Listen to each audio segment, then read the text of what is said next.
Hello everyone, welcome to my YouTube channel.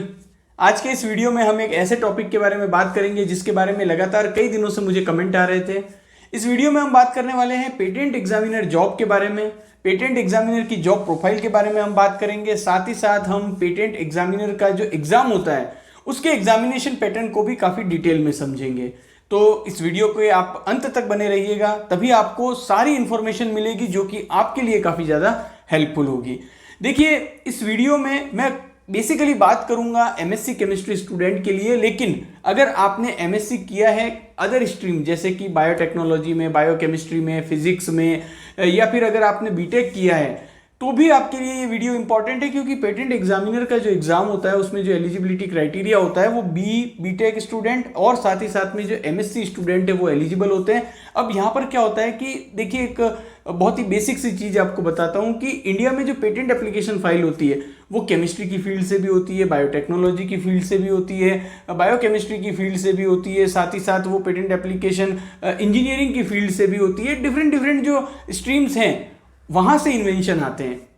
तो उन inventions को, उन पेटेंट एप्लीकेशन को एग्जामिन करने के लिए जो पेटेंट एग्जामिनर है वो भी डिफरेंट फील्ड से लिए जाते हैं। तो उसी कड़ी में एमएससी केमिस्ट्री स्टूडेंट जो होते हैं वो केमिस्ट्री रिलेटेड इन्वेंशंस के लिए पेटेंट एग्जामिनर की एग्जाम को देते हैं। तो आपको यहाँ से समझ में आ चुका होगा। अब देखिए, पेटेंट एग्जामिनर अगर आप बनना चाहते हैं तो आपके मन में अभी ये सवाल आ रहा होगा कि सर पेटेंट एग्जामिनर क्या काम करते हैं। तो जैसा मैंने अभी आपको बताया कि पेटेंट एग्जामिनर का जो मेन वर्क होता है वो होता है पेटेंट को एग्जामिन करना। जब भी कोई पेटेंट एप्लीकेशन फाइल होती है तो उसके बाद उस पेटेंट एप्लीकेशन का एग्जामिनेशन होता है, और वो एग्जामिनेशन कौन करता है? पेटेंट एग्जामिनर करते हैं। इंडिया में जितने भी पेटेंट फाइल होते हैं वो सब पेटेंट गवर्न होते हैं इंडियन पेटेंट एक्ट 1970 से। अगर आपने कोई पेटेंट एप्लीकेशन फाइल किया है तो उस पेटेंट एप्लीकेशन को इंडियन पेटेंट एक्ट 1970 के अकॉर्डिंग होना चाहिए। साथ ही साथ पेटेंट फाइल करने के लिए कुछ बेसिक क्राइटेरिया होते हैं पेटेंटेबिलिटी के, जैसे नोवेल होना चाहिए आपका इन्वेंशन, आपके इन्वेंशन में इन्वेंटिव स्टेप होना चाहिए, साथ ही साथ इंडस्ट्रियल एप्लीकेबिलिटी होना चाहिए। तो ये कुछ क्राइटेरिया होते हैं पेटेंटेबिलिटी के। देखिए, ये अभी आपको समझ में नहीं आ रहा होगा, ये बहुत टेक्निकल चीज़ है, लेकिन मैं इस वीडियो में आपको बता रहा हूँ ताकि आपका जो लिंक है वो आगे बना रहे। अब देखिए, पेटेंट एग्जामिनर जो होते हैं वो एग्जामिन करते हैं पेटेंट एप्लीकेशन को। तो पेटेंट एप्लीकेशन को एग्जामिन करने के लिए आपके पास जो है वो टेक्निकल नॉलेज होना चाहिए। तो इसीलिए डिफरेंट स्ट्रीम से पेटेंट एग्जामिनर को रिक्रूट किया जाता है। अब जनरली अगर हम बात करें केमिस्ट्री की, तो जब भी वैकेंसी आती है लगभग 40 से 45 पोस्ट होती है केमिस्ट्री स्टूडेंट के लिए, लेकिन ये काफ़ी अच्छा नंबर है क्योंकि बहुत सारे बच्चे ऐसे होते हैं जिन्हें पेटेंट एग्जामिनर के पोस्ट के बारे में पता ही नहीं है। तो और एक बात और है कि इसका जो एग्जामिनेशन पैटर्न होता है वो भी आप जो दूसरी जॉब्स है एमएससी केमिस्ट्री के बाद उससे थोड़ा डिफरेंट है, जिसके बारे में हम वीडियो में आगे चर्चा करने वाले हैं।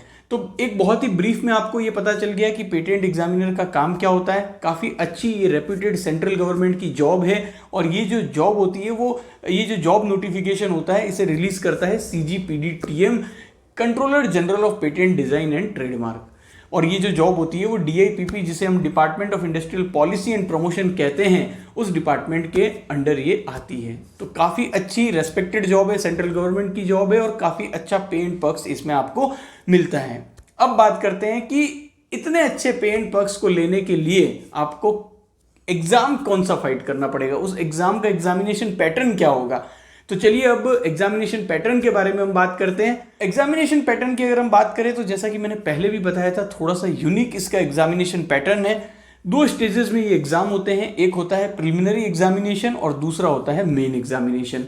प्रिलिमिनरी एग्जामिनेशन जो होता है वो स्क्रीनिंग एग्जाम है। दैट मीन्स आपको उस एग्जाम को क्वालिफाई करना है, तभी आप मेन एग्जाम के लिए एलिजिबल हो पाओगे। और प्रिलिमिनरी एग्जामिनेशन में आपके जो भी मार्क्स आते हैं उसको आगे जो फाइनल मेरिट लिस्ट बनती है उसमें कंसीडर नहीं किया जाता है। ये सिर्फ एक स्क्रीनिंग एग्जाम होता है जिसके थ्रू स्क्रीन किए जाते हैं candidate for the next level of exam. और जनरली ये देखा गया है कि जितनी भी सीट्स होती है उस पर्टिकुलर स्ट्रीम में, उसके 12 to 15 टाइम्स जो स्टूडेंट होते हैं वो जनरली मेन एग्जाम के लिए क्वालिफाई किए जाते हैं। अब प्रिलिमिनरी एग्जामिनेशन जो होता है उसमें कितने पेपर होते हैं, कैसा उसका पेपर का पैटर्न होता है, उसके बारे में हम बात करते हैं। तो देखिए जो प्रिलिमिनरी एग्जामिनेशन होता है उसमें आपका एक पेपर होगा, लेकिन उस एक पेपर में 5 सेक्शन होते हैं।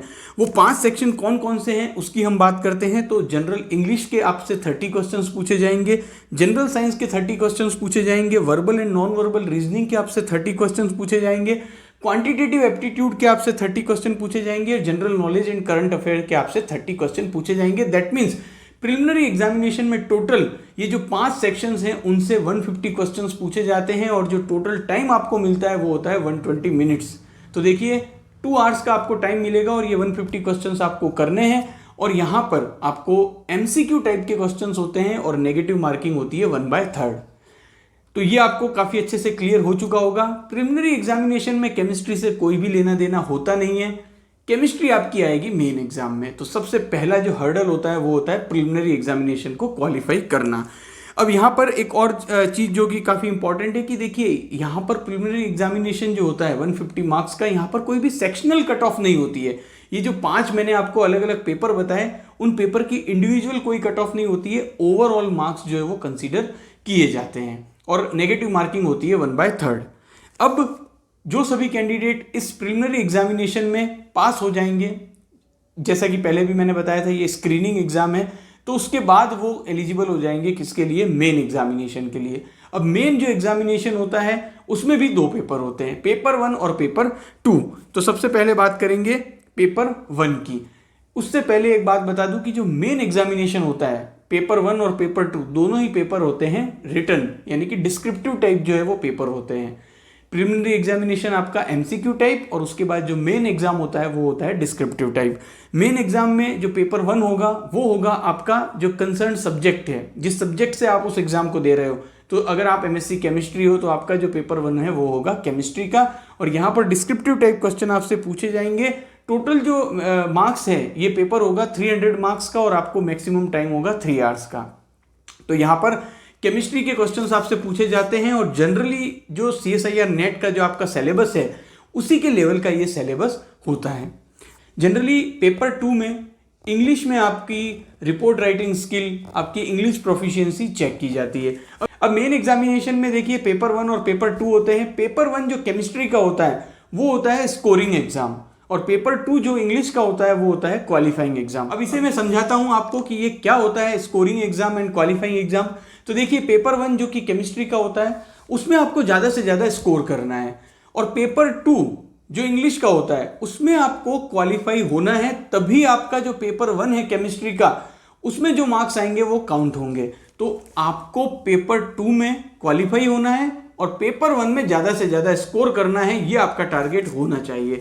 तो अगर आप ये सभी क्राइटेरिया फुलफिल कर लेते हैं उसके बाद जितनी भी सीट्स हैं उसके अकॉर्डिंगली मेरिट लिस्ट बन के फाइनल सिलेक्शन हो जाता है और उसके बाद आप बन जाते हैं पेटेंट एग्जामिनर।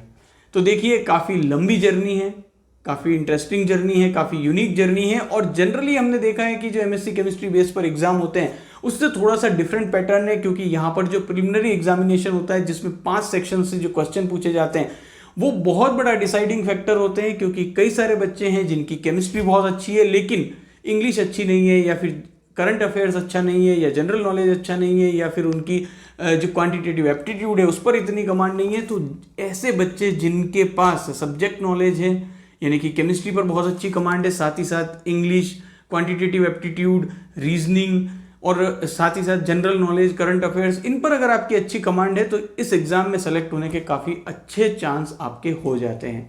तो ये एक बहुत ही अच्छा एग्ज़ाम है। देखिए अब बहुत सारे बच्चे ये पूछेंगे कि सर इसका नोटिफिकेशन कब आएगा। तो देखिए नोटिफिकेशन कब आएगा ये आप जानते हैं कि ये सब जो है वो गवर्नमेंट के काम है और कब आएगा ये हम बता नहीं सकते, लेकिन जनरली देखा गया है कि हर 2 या 3 साल के अंदर इसका नोटिफिकेशन आता है। तो as a MSc chemistry student आपको हमेशा नज़र बनाकर रखनी है और साथ ही साथ जब भी नोटिफिकेशन आएगा मैं आपको ज़रूर अपडेट करूंगा। लेकिन ये बहुत ही अच्छा एग्ज़ाम है, काफ़ी अच्छी जॉब है और कई सारे बच्चों को पता नहीं होता है इसके बारे में। इवन जब मैं खुद MSc केमिस्ट्री पास आउट हो चुका था उसके बाद भी मुझे इस एग्ज़ाम के बारे में नहीं पता था। तो काफ़ी सारे बच्चों को नहीं पता होता है, तो ये एग्ज़ाम के बारे में जानना आपके लिए ज़रूरी है। आप भी जब MSc केमिस्ट्री अगर पास आउट हो जाते हैं और CSIR नेट की अगर प्रिपरेशन कर रहे हैं तो साथ ही साथ इस टाइप के एग्ज़ाम जब भी आते हैं तो आपको ज़रूर फाइट करना चाहिए, क्योंकि आपके सेलेक्ट होने के काफ़ी उसमें चांसेस होते हैं। और एक और बात मैं आपको बता दूं कि जनरली क्या होता है, बहुत सारे बच्चे ये भी पूछते हैं कि सर पेटेंट एजेंट और पेटेंट एग्जामिनर क्या दोनों ही डिफरेंट एग्जाम है?